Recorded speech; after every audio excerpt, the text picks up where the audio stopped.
नमस्कार दोस्तों, मेरे चैनल में आपका बहुत बहुत स्वागत है। आइए प्रस्तुत है धर्मवीर भारती जी के उपन्यास गुनाहों का देवता का खंड 1 का 5वां भाग।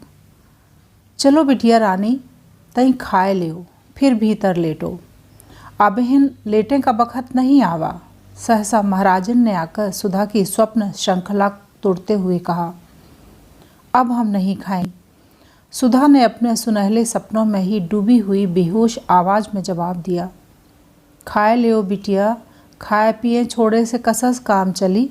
आओ उठो, महाराजन ने बड़े दुलार से कहा। सुधा पीछा छूटने की कोई आशा न देखकर उठ गई और चल दी खाने। कौर उठाते ही उसकी आंख में आंसू छलक आए, लेकिन अपने को रोक लिया उसने। दूसरों के सामने अपने को बहुत शांत रखना आता था उसे। 2 कौर खाने के बाद वह महाराजन से बोली, आज कोई चिट्ठी तो नहीं आई? नहीं बिटिया, आज तो दिन भर घरे में रहो। महाराजन ने पराठे उलटते हुए जवाब दिया। काहे बिटिया, बाबूजी कुछो नहीं लिखिन तो छोटे बाबू तो लिख देते। अरे महाराजन, यही तो हमारी जान का रोना है। हम चाहे रो रो कर मर जाए, मगर न पापा को ख्याल न पापा के शिष्य को। और चंदा तो ऐसे खराब है कि हम क्या करें। ऐसे स्वार्थी हैं अपने मतलब के कि बस सुबह शाम आए और हम या पापा ना मिले तो आफत ढा देंगे। बहुत घूमने लगी हो तुम, बहुत बाहर कदम निकल गया है तुम्हारा। और सच पूछो तो चंदर की वजह से हमने सब जगह आना जाना बंद कर दिया। और खुद है कि आज लखनऊ कल कलकत्ता और एक चिट्ठी भेजने तक का वक्त नहीं मिलता। अभी हम ऐसा करते तो हमारी जान नोच खाते। और पापा को देखो, उनके दुलारे उनके साथ हैं तो बस, और किसी की फिक्र ही नहीं। अब तो महाराजन चंदर को तो कभी कुछ चाय वाय बना के मत देना। काहे बिटिया, काहे कोसत हो? कैसा चांद से तो छोटे बाबू हैं और कैसा हंस के बात करत हैं। माई का जाने कैसे हियाव पड़ा कि उन्हें अलग कह दीस। बेचारा होटल में जाने कैसे दाल कैसे रोटी खात हुई। उन्हें यहीं बुलाए लियो तो अपने हाथ की खिलाए के 2 महीना में मोटा कर देगी। हमें तो उसे ज़्यादा उसकी ममता लगत है। बीबी जी, बाहर एक मेम पूछत हैं, हियाँ कोनो डॉक्टर रहत हैं? हम कहा नहीं, हियाँ तो बाबूजी रहत हैं। तो कहत हैं नहीं, यही मकान आए। मालिन ने सहसा आकर बहुत स्वतंत्र स्वरों में कहा, बैठाओ उन्हें, हम आते हैं। सुधा ने कहा और जल्दी जल्दी खाना शुरू किया और जल्दी जल्दी ख़त्म कर दिया। बाहर जाकर देखा तो नील कांटे के झाड़ से टिकी हुई एक बाइसिकल रखी थी और एक ईसाई लड़की लॉन पर टहल रही है। होगी करीब 24-25 बरस की, लेकिन बहुत अच्छी लग रही थी। कहिए, आप किसे पूछ रही हैं? सुधा ने अंग्रेजी में पूछा। मैं डॉक्टर शुक्ला से मिलने आई हूँ, उसने शुद्ध हिंदुस्तानी में कहा। वे तो बाहर गए हैं और कब आएंगे कुछ पता नहीं। कोई ख़ास काम है आपको? सुधा ने पूछा। नहीं, यूं ही मिलने आ गई। आप उनकी लड़की हैं?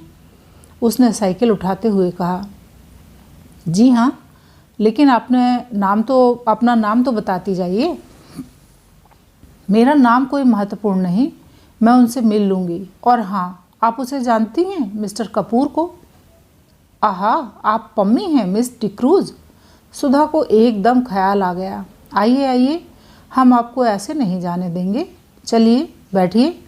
सुधा ने बड़ी बेतकल्लुफ़ी से उसकी साइकिल पकड़ ली। अच्छा चलो, कहकर पम्मी ड्राइंग रूम में बैठ गई। मिस्टर कपूर रहते कहाँ हैं? पम्मी ने बैठने से पहले पूछा। रहते तो वे चौक में हैं, लेकिन आजकल तो वे भी पापा के साथ बाहर गए हैं। वे तो आपकी एक दिन बहुत तारीफ़ कर रहे थे, बहुत तारीफ़। इतनी तारीफ़ किसी लड़की की करते तो हमने नहीं सुना नहीं। सचमुच? पम्मी का चेहरा लाल हो गया। वह बहुत अच्छे हैं, बहुत अच्छे हैं। थोड़ी देर पम्मी चुप रही, फिर बोली, क्या बताया था उन्होंने हमारे बारे में? ओह तमाम। एक दिन शाम को तो हम लोग आप ही के बारे में बातें करते रहे। आपके भाई के बारे में बात बताते रहे, फिर आपके काम के बारे में बताया कि आप कितनी तेज़ टाइप करती हैं, फिर आपकी रुचियों के बारे में बताया कि आपको साहित्य से बहुत शौक़ नहीं है और आप शादी से बेहद नफ़रत करती हैं और आप ज़्यादा मिलती जुलती नहीं, बाहर आती जाती नहीं। और मिस डिक्रूज़, ना आप पम्मी कहिए। हाँ तो मिस पम्मी, शायद इसीलिए आप उसे इतनी अच्छी लगी कि आप कहीं आती जाती नहीं। वह लड़कियों का आना जाना और आज़ादी बहुत नापसंद करता है, सुधा बोली। नहीं, वह ठीक सोचता है, पम्मी बोली। मैं शादी और तलाक के बाद इसी नतीजे पर पहुंची हूं कि 14 बरस से 34 बरस तक लड़कियों को बहुत शासन में रखना चाहिए, पम्मी ने गंभीरता से कहा। एक ईसाई मेम के मुंह से यह बात सुनकर सुधा दंग रह गई। क्यों? उसने पूछा। इसलिए कि इस उम्र में लड़कियां बहुत नादान होती हैं और जो कोई भी 4 मीठी बातें करता है तो लड़कियां समझती हैं कि उससे ज़्यादा प्यार उन्हें कोई नहीं करता, और इस उम्र में जो कोई ऐरा गहरा उनके संसर्ग में आ जाता है उसे वे प्यार का देवता समझने लगती हैं, और नतीजा यह होता है कि वे ऐसे जाल में फंस जाती हैं कि ज़िंदगी भर उससे छुटकारा नहीं मिलता। मेरा तो यह विचार है कि या तो लड़कियां 34 बरस के बाद शादियां करें जब वे अच्छा बुरा समझने के लायक हो जाएं, नहीं तो मुझे तो हिंदुओं का कायदा सबसे ज़्यादा पसंद आता है कि 14 वर्ष के पहले ही लड़की की शादी कर दी जाए और उसके बाद उसका संसर्ग उसी आदमी से रहे जिससे उसे ज़िंदगी भर निबाह करना है, और अपने विकास क्रम से दोनों ही एक दूसरे को समझते चलें। लेकिन यह तो सबसे भद्दा तरीका है कि 14 और 34 बरस के बीच में लड़की की शादी हो या उसे आज़ादी दे दी जाए। मैंने तो स्वयं अपने ऊपर बंधन बांध लिए थे। तुम्हारी तो शादी अभी नहीं हुई? नहीं। बहुत ठीक। तुम 34 बरस के पहले शादी मत करना। अच्छा हाँ, और क्या बताया चंदर ने मेरे बारे में? और तो कुछ खास नहीं। हाँ, यह कह रहा था आपको चाय और सिगरेट बहुत अच्छी लगती है। ओहो, देखिए मैं भूल ही गई। लीजिए सिगरेट मंगवाती हूँ। और सुधा ने घंटी बजाई। रहने दीजिए, मैं सिगरेट छोड़ रही हूँ। क्यों? इसलिए कि कपूर को अच्छा नहीं लगता और अब वह मेरा दोस्त बन गया है और दोस्ती में एक दूसरे से निबाह ही करना पड़ता है। उसने आपसे यह नहीं बताया कि मैंने उसे दोस्त मान लिया है? पम्मी ने पूछा। जी हाँ, बताया था। अच्छा तो चाय लीजिए। हाँ हाँ, चाय मंगवा लीजिए। आपका कपूर से क्या संबंध है? पम्मी ने पूछा। कुछ नहीं, मुझसे भला क्या संबंध होगा उनका? जब देखिए तब बिगड़ते रहते हैं मुझ पर, और बाहर गए हैं और आज तक कोई खत नहीं भेजा। ये कहीं संबंध है? नहीं, मेरा मतलब आप उनसे घनिष्ठ हैं? हाँ। कभी वह छिपाते तो मुझसे कुछ नहीं। क्यों? तब तो ठीक है, सच्चे दिल के आदमी मालूम पड़ते हैं। आप तो यह बता सकती हैं कि उन्हें क्या क्या चीज़ें पसंद हैं? हाँ, उन्हें कविता पसंद है। बस कविता के बारे में बात न कीजिए, कविता सुना दीजिए उन्हें या कविता की किताब दे दीजिए। और उनको सुबह घूमना पसंद है, रात को गंगा जी की सैर करना पसंद है, सिनेमा तो बेहद पसंद है, और क्या, चाय की पत्ती का हलवा पसंद है। यह क्या होता है? मेरा मतलब बिना दूध की चाय उन्हें पसंद है। अच्छा, देखिए आप सोचेंगी कि मैं इस तरह से मिस्टर कपूर के बारे में पूछ रही हूँ जैसे मैं कोई जासूस हूँ, लेकिन असल बात मैं आपको बता दूँ, मैं पिछले 2-3 साल से अकेली रहती रही, किसी से भी नहीं मिलती जुलती। उस दिन मिस्टर कपूर गए तो पता नहीं क्यों मुझ पर प्रभाव पड़ा। उनको देखकर ऐसा लगा कि यह आदमी है जिसमें दिल की सच्चाई है, जो आदमियों में बिल्कुल नहीं होती। तभी मैंने सोचा इनसे दोस्ती कर लूं। लेकिन चूंकि एक बार दोस्ती करके विवाह और विवाह के बाद अलगाव में भोग चुकी हूँ, इसलिए इनके बारे में पूरी जांच पड़ताल कर लेना चाहती हूँ। लेकिन दोस्त तो अब बना ही चुकी हूँ। चाय आ गई थी। पम्मी ने सुधा के प्याले में चाय डाली। ना, मैं तो अभी खाना खा चुकी हूँ, सुधा बोली। पम्मी ने 2-3 चुस्कियों के बाद कहा, आपके बारे में चंदन ने मुझसे कहा था। कहा होगा, सुधा मुंह बिगाड़कर बोली। मेरी बुराई कर रहे होंगे और क्या। पम्मी चाय के प्याले से उठते हुए धुएं को देखती हुई अपने ही ख्याल में डूबी थी। थोड़ी देर बाद बोली, मेरा अनुमान गलत नहीं होता। मैंने कपूर को देखते ही समझ लिया था कि यही मेरे लिए उपयुक्त मित्र हैं। मैंने कविता पढ़नी बहुत दिनों से छोड़ दी, लेकिन किसी कवयित्री ने, शायद मिसेस ब्राउनिंग ने कहीं लिखा था कि वह मेरी ज़िंदगी में रोशनी बनकर आया। उसे देखते ही मैं समझ गई कि यह वह आदमी है जिसके हाथ में मेरे दिल के सभी राज सुरक्षित रहेंगे। वह खेल नहीं करेगा और प्यार भी नहीं करेगा। ज़िंदगी में आकर भी ज़िंदगी से दूर और सपनों में बंधकर भी सपनों से अलग। यह बात कपूर पर बहुत लागू होती है। माफ़ करना मिस सुधा, मैं आपसे इसलिए कह रही हूँ कि आप इनकी घनिष्ठ हैं और आप इन्हें बतला देंगी कि मेरा क्या ख्याल है उनके बारे में। अच्छा, अब मैं चलूँगी। बैठिए ना, सुधा बोली। नहीं, मेरा भाई अकेला खाने के लिए इंतज़ार कर रहा होगा। उठते हुए पम्मी ने कहा, आप बहुत अच्छी हैं। इस वक्त आप आईं तो मैं थोड़ी सी चिंता भूल गई, वरना मैं 3 दिन से उदास थी। बैठिए, कुछ और चंदर के बारे में बताइए ना। अब नहीं, वह अपने ढंग का अकेला आदमी है, यह मैं कह सकती हूँ। ओह, तुम्हारी आंखें बड़ी सुंदर हैं, देखूं। और छोटे बच्चे की तरह उसके मुंह को हथेलियों के ऊपर उठाकर पम्मी ने कहा, बहुत सुंदर आंखें हैं। माफ़ करना, मैं कपूर से भी इतनी ही बेतकल्लुफ़ हूँ। सुधा झेंप गई, उसने आंखें नीची कर लीं। पम्मी ने अपनी साइकिल उठाते हुए कहा, कपूर के साथ आप आइएगा। और आपने कहा था कपूर को कविता पसंद है। जी हाँ, गुड नाइट। जब पम्मी बंगले पर पहुंची तो उसकी साइकिल के कैरियर में अंग्रेजी कविता के 5-6 ग्रंथ बंधे थे। 8 बज चुके थे। सुधा जाकर अपने बिस्तर पर लेटकर पढ़ने लगी। अंग्रेजी कविता पढ़ रही थी। अंग्रेजी लड़कियां कितनी आज़ाद और स्वच्छंद होती होंगी। जब पम्मी, जो ईसाई है, इतनी आज़ाद है, उसने सोचा, और पम्मी कितनी अच्छी है। उसकी बेतकल्लुफ़ी में भोलापन तो नहीं है, पर सरलता बेहद है। बड़ा साफ दिल है, कुछ छिपाना नहीं जानती। और सुधा से सिर्फ 5-6 साल बड़ी है, लेकिन सुधा उसके सामने बच्ची लगती है। कितना जानती है पम्मी, और कितनी अच्छी समझ है उसकी। और चंदर की तारीफ करते नहीं थकती। चंदर के लिए उसने सिगरेट छोड़ दी। चंदर उसका दोस्त है। इतनी पढ़ी लिखी लड़की के लिए रोशनी का देवदूत है। सचमुच चंदर पर सुधा को गर्व है। और उसी चंदर से वह लड़ झगड़ लेती है, इतनी मान मनुहार कर लेती है, और चंदर सब बर्दाश्त कर लेता है। वरना चंदर के इतने बड़े बड़े दोस्त हैं और चंदर की इतनी इज्जत है। अगर चंदर चाहे तो सुधा की रत्ती भर परवाह न करे, लेकिन चंदर सुधा की भली बुरी बात बर्दाश्त कर लेता है। वह कितना परेशान करती रहती है चंदर को।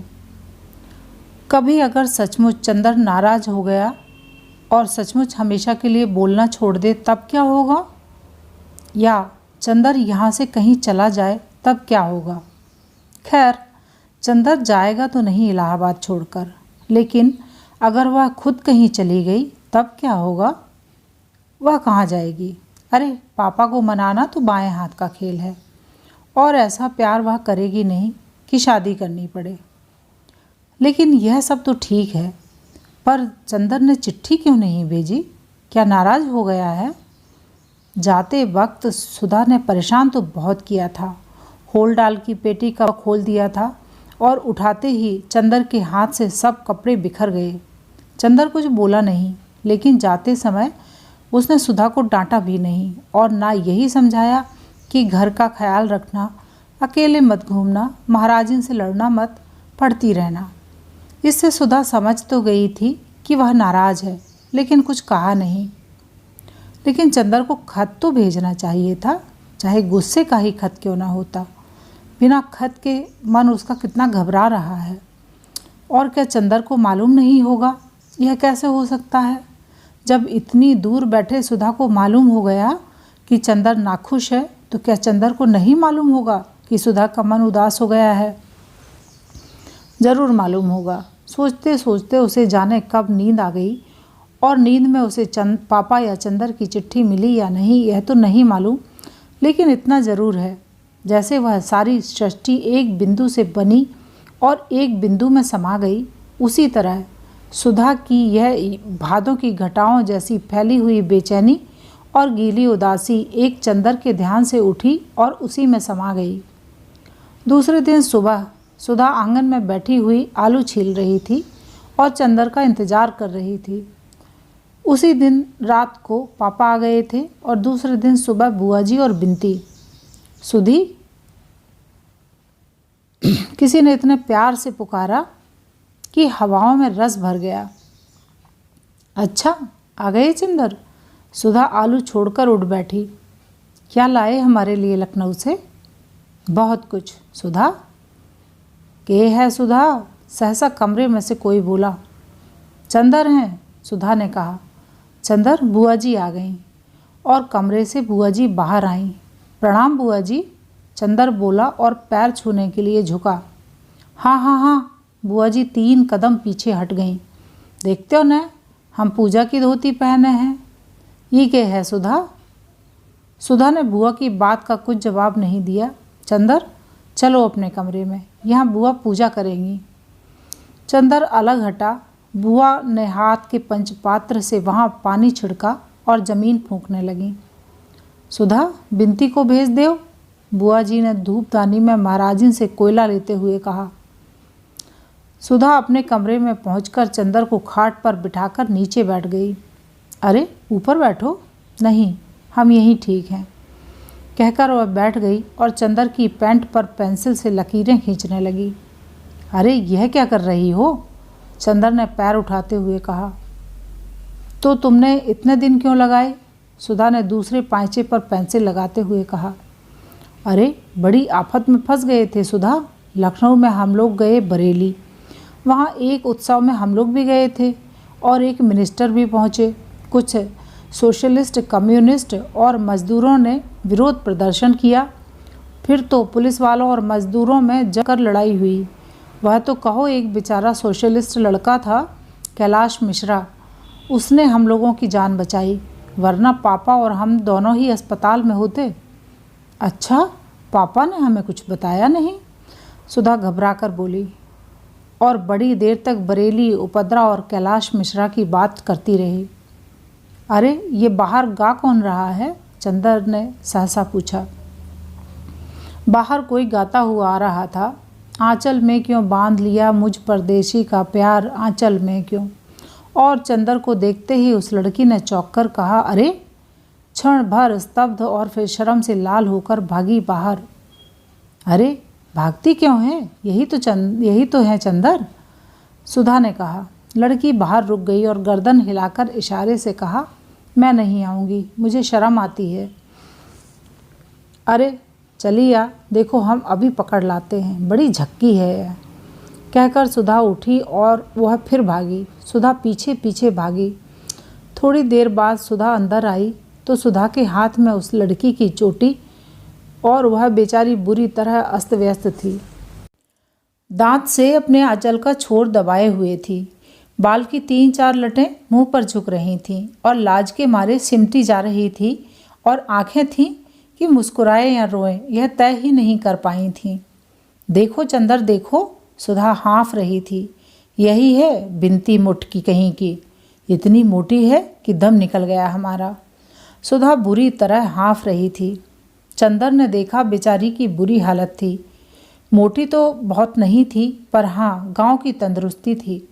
लाल चेहरा, जिसे शर्म ने तो बना दिया था।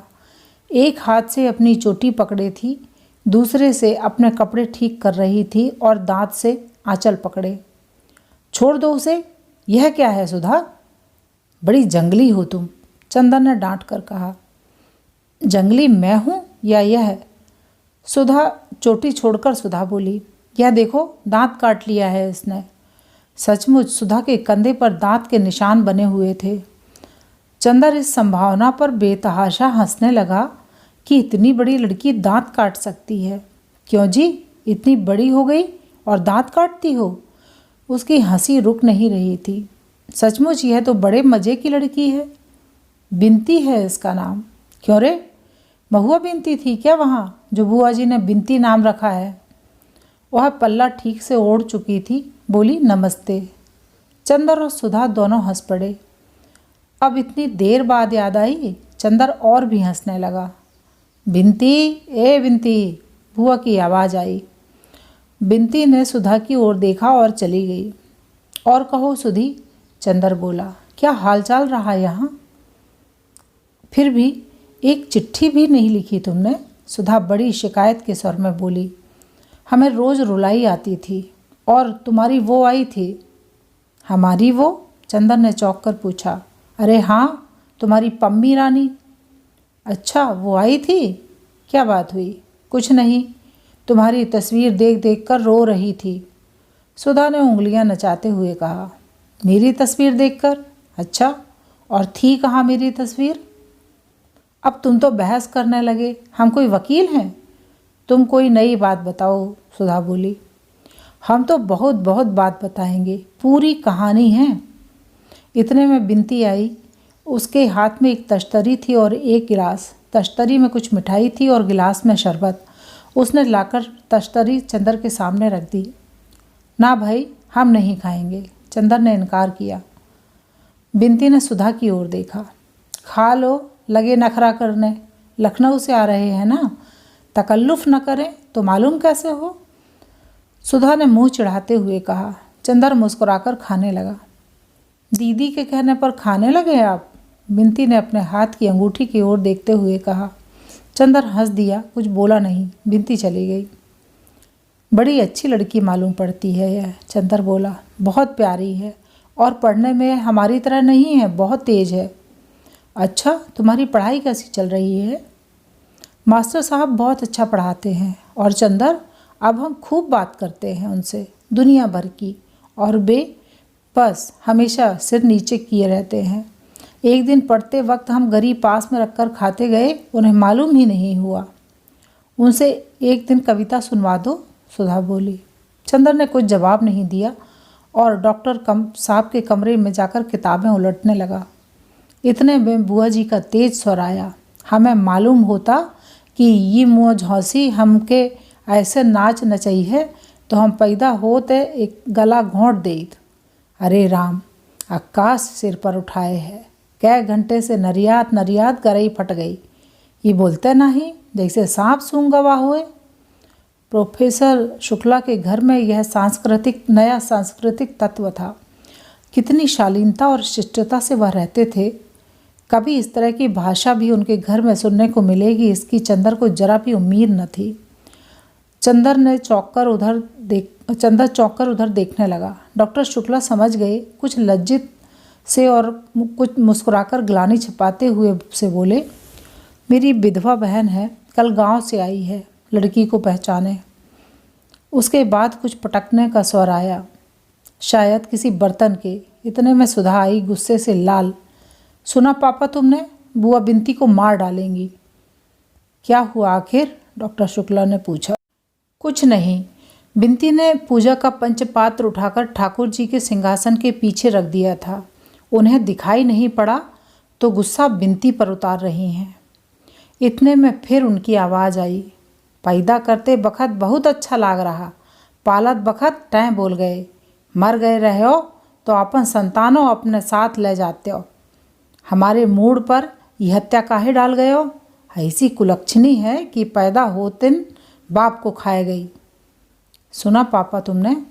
चलो हम देखते हैं, डॉक्टर शुक्ला ने कहा। सुधा वहीं रह गई। चंदर से बोली, ऐसा बुरा स्वभाव है बुआ का कि बस। बिनती ऐसी है कि इतना बर्दाश्त कर लेती है। बुआ ने ठाकुर जी का सिंहासन साफ करते हुए कहा, रोवत काहे हो? कौन तुम्हारे माई बाप को गरियावा है कि हंसुआ ढरकाए रही हो? ये सब चोचला अपने को ओको दिखाओ जाए के। 2 महीना और हैं, अब वहीं से उघियानी न जाओ। अब अभद्रता सीमा पार कर चुकी थी। बिनती, चलो कमरे से, अंदर हटो सामने से। डॉक्टर शुक्ला ने डांट कर कहा, अब ये चरखा बंद होगा या नहीं? कुछ शर्म हया है या नहीं तुम में? बिनती सिसकती हुई अंदर गई। स्टडी रूम में देखा कि चंदर है तो उल्टे पांव लौट आई सुधा के कमरे में और फूट फूट कर रोने लगी। डॉक्टर शुक्ला आए, अब हम ये सब करें कि अपना काम करें? अच्छा, कल से घर में महाभारत मचा रखा है। कब जाएंगी ये सुधा? कल जाएंगी। पापा, अब बिनती को कभी मत भेजना इनके पास, सुधा ने गुस्सा भरे स्वर में कहा। अच्छा जाओ, हमारा खाना परसो। चंदर, तुम अपना काम यहाँ करो, यहाँ शोर ज़्यादा हो तो तुम लाइब्रेरी में चले जाओ, आज भर की तकलीफ़ है। चंदर ने अपनी कुछ किताबें उठाईं और उसने चला जाना ही ठीक समझा। सुधा खाना परोसने लगी। बिनती रो रो कर और तकिए पर सिर पटक कर अपनी कुंठा और दुख उजागर उतार रही थी। बुआ घंटी बजा रही थी। दबी जबान जाने क्या बकती जा रही थी। यह घंटी के भक्ति भावना भरे मधुर स्वर में सुनाई नहीं देता था। लेकिन बुआ जी दूसरे दिन गई नहीं। जब 3-4 दिन बाद चंदर गया तो देखा बाहर के सहन में डॉक्टर शुक्ला बैठे हुए हैं और दरवाज़ा पकड़कर बुआ जी खड़ी बातें कर रही हैं। लेकिन इस वक्त बुआ जी काफ़ी गंभीर थीं और किसी विषय पर मंत्रणा कर रही थीं। चंदर के पास पहुंचने पर फौरन वे चुप हो गईं और बोली और चंदर की ओर सशंकित नेत्रों से देखने लगीं। डॉक्टर शुक्ला बोले, आओ चंदर बैठो। चंदर बगल की कुर्सी खींचकर बैठ गया तो डॉक्टर साहब बुआ जी से बोले, हाँ बात करो। अरे ये तो घर के आदमी हैं, इनके बारे में सुधा ने नहीं बताया तुम्हें? ये चंदर हैं, हमारे शिष्य, बहुत अच्छा लड़का है। अच्छा भैया बैठो। तू तो एक दिन और आए रहो, बीए में पढ़ा था सुधा के संगे? नहीं बुआ जी, रिसर्च कर रहा हूँ। वाह, बहुत खुशी भई तो को देख के। हाँ तो सुकुल? वे अपने भाई से बोली, फिर यही ठीक हुई। बिनती का ब्याह टाल दो और अगर ये लड़का ठीक हुई जाए तो सुधा का ब्याह आषाढ़ भर में निपटाए दो। अब अच्छा नहीं लागत, ठूंठ ऐसी बिटिया सूनी मांग लिए छर्रावा करत है ये हर ओहर, बुआ बोली। हाँ ये तो ठीक है। डॉक्टर शुक्ला बोले, मैं खुद सुधा का ब्याह टालना नहीं चाहता, बीए तक की शिक्षा काफ़ी है, वरना फिर हमारी जाति में तो लड़के नहीं मिलते। लेकिन ये जो लड़का तुम बता रही हो तो घर वाले कुछ एतराज़ तो नहीं करेंगे? और फिर लड़का तो हमें अच्छा लगा, लेकिन घर वाले पता नहीं कैसे हों। अरे तो घर वालन से का करें का है तो को? लड़का तो अलग है, अपने आप पढ़ रहा है, और लड़की अलग रही है, न सास का डर न ननद की धौंस। हम पत्री मंगवाए दे थे, मिलवाए लियो। डॉक्टर शुक्ला ने स्वीकृति में सिर हिला दिया।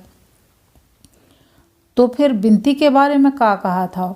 अगहन तक टाल दिया जाए ना? बुआ जी ने पूछा। हाँ, डॉक्टर शुक्ला ने विचार में डूबे हुए कहा। तो फिर तुम ही इन जूता पिटाऊ बड़ नक्कू से कह दियो आए कि कल से हमारी छाती पर मूंग दलत है। बुआ जी ने चंदर की ओर किसी को निर्देशित करते हुए कहा और चली गई। चंदर चुपचाप बैठा था, जाने क्या सोच रहा था। शायद कुछ भी नहीं सोच रहा था, मगर फिर भी अपनी विचार शून्यता में ही खोया हुआ सा था। जब डॉक्टर शुक्ला उसकी ओर मुड़े और कहा, चंदर, तो वह एकदम से चौंक गया और जाने किस दुनिया से लौट आया। डॉक्टर साहब ने कहा, अरे तुम्हारी तबीयत खराब है क्या? नहीं तो, एक फीकी हंसी हंसकर चंदर ने कहा।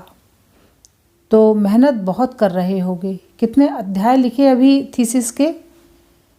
अब मार्च ख़त्म हो रहा है और पूरा अप्रैल तुम्हें थीसिस टाइप करने में लगेगा और मई में हर हालत में जमा हो जानी चाहिए। जी हाँ, बड़े थके स्वर में चंदर ने कहा। 10 अध्याय तो हो ही गए हैं, 3 अध्याय और होने हैं और अनुक्रमणिका बनानी है। पहले के सप्ताह तक खत्म हो ही जाएगा। अब थीसिस के सिवा और करना ही क्या है? एक बहुत गहरी सांस लेते हुए चंदर ने कहा और माथा थाम कर बैठ गया। कुछ तबीयत ठीक नहीं है तुम्हारी? चाय बनवा लो। लेकिन सुधा तो है नहीं, न महाराजिन है, डॉक्टर साहब बोले। अरे सुधा? सुधा के नाम पर चंदर चौंक गया। हाँ, अभी वह सुधा के बारे में ही सोच रहा था जब बुआ जी बात कर रही थीं।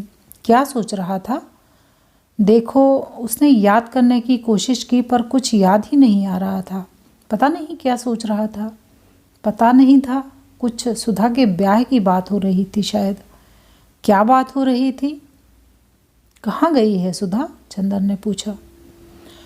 आज शायद साबे साहब के यहाँ गई है। उनकी लड़की उनके साथ पढ़ती है ना, वहीं गई है बिनती के साथ। अब इम्तिहान को कितने दिन रह गए हैं? अभी घूमना बंद नहीं हुआ उनका?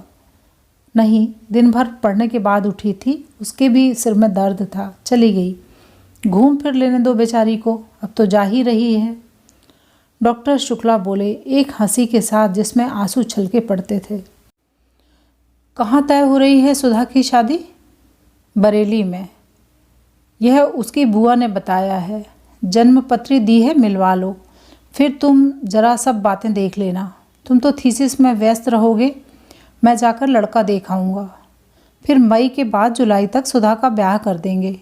तुम्हें डॉक्टरेट मिल जाए और यूनिवर्सिटी में जगह मिल जाए, बस हम तो लड़का लड़की दोनों से फारिग। डॉक्टर शुक्ला बहुत अजब से स्वरों में बोले। चंदर चुप रहा। बिनती को देखा तुमने? थोड़ी देर बाद डॉक्टर ने पूछा। हाँ, वही ना जिनको डांट रही थी ये उस दिन? हाँ वही। उसके ससुर आए हुए हैं, उनसे कहना है कि अब शादी अगहन पूस के लिए टाल दो, पहले सुधा की हो जाए, वह बड़ी है। और हम चाहते हैं कि बिनती को तब तक विदुषी का दूसरा खंड भी दिला दें। आओ उनसे बात कर लें अभी। डॉक्टर शुक्ला उठे, चंदर भी उठा और उसने अंदर जाकर बिनती के ससुर के दिव्य दर्शन प्राप्त किए। वे एक पलंग पर बैठे थे, लेकिन वह अभागा पलंग उनके उदर के लिए ही नाकाफ़ी था।